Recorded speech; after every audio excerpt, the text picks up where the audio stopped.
नमस्कार, होली मिलन समारोह में आप लोग के स्वागत बा। का हाल चाल बा? ऊपर के नोक बाटे, नीचा के चौक बाटे। ऊपर के नोक बाटे, नीचा के चौक बाटे। भीतर पवित्र बा हमारे राजा, भीतर पवित्र बा हमारे राजा। अरे लड़की है कि मिसाइल रे, आए हाय। देखिए बहुत सारा पुरस्कार नटराज स्टूडियो वाराणसी आशीष वर्मा जी की तरफ से आयल भी है। अरे चंदा कंपनी के जय जयकार होके लगा रे प्रकाश भैया। सबका से लमहर पीछे कारी जेकर आगे आवा। सबका से लमहर पीछे कारी जेकर आगे आवा।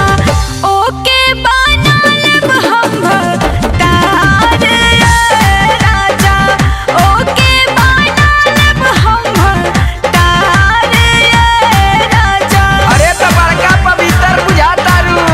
अब पिंटू भैया विवेक भैया सब बम्बई से मिलके आइल बारू। सीधरी गिरैया टोलू ए हो, सीधरी गिरैया टोलू मारी के कछान हो गढ़इए में, हो गढ़इए में। अखैलो मोटका मंगुलावा मड़इए में, अखैलो मोटका मंगुलावा मड़इए में। अरे गणेश भैया, ए सम्राट मुकेश भाई, ए बबलू रिमिक्स भैया, दानगंज से अखिलेश भैया बहुत सारा पुरस्कार दिले बारे हो। बोला ना ऐसे या करे के हो, डालब तरोवा बू पकड़े के हो। भाई जैसे गोरी मारी चा।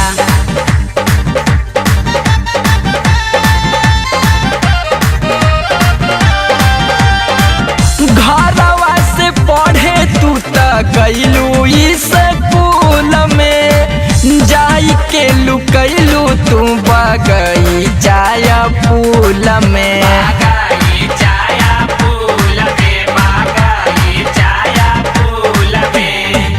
होठवा कटारी गलिया चोरिया के धार भइल।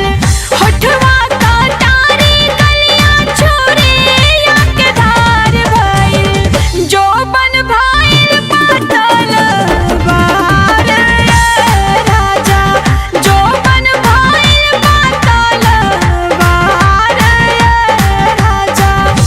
जैबू धराई जदी गोरिया हो आज एही कोलिए में, हो यही कोलिए में।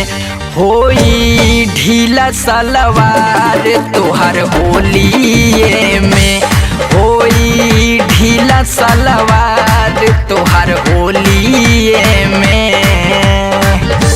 और देखिए दोस्तों साथियों, होली मिलन समारोह का रंग सबके ऊपर चढ़ गया है और सभी लोग आनंद ले रहे हैं। और ये सारा देखा जनरेटर हो यार, ले लो।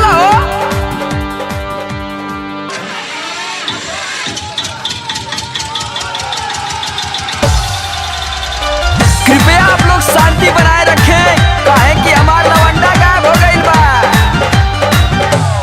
संजय सिंह सभासद भैया भी गाजीपुर से होली मिलन समारोह देखे आइल बारे। बहुत बहुत धन्यवाद बा भैया के। आ जोगिंदर भाई भी आजमगढ़ से आइल बारे। जय हो जय हो। जानतानी गोरिया धराइल रहलू परसो, फागुन में रहलू लसारत तू त सरसो।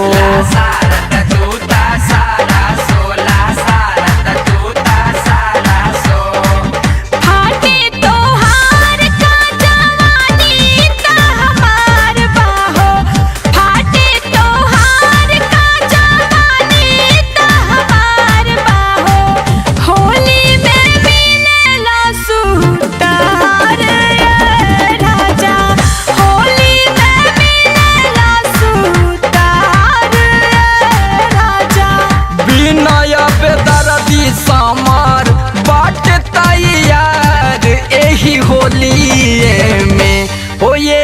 होली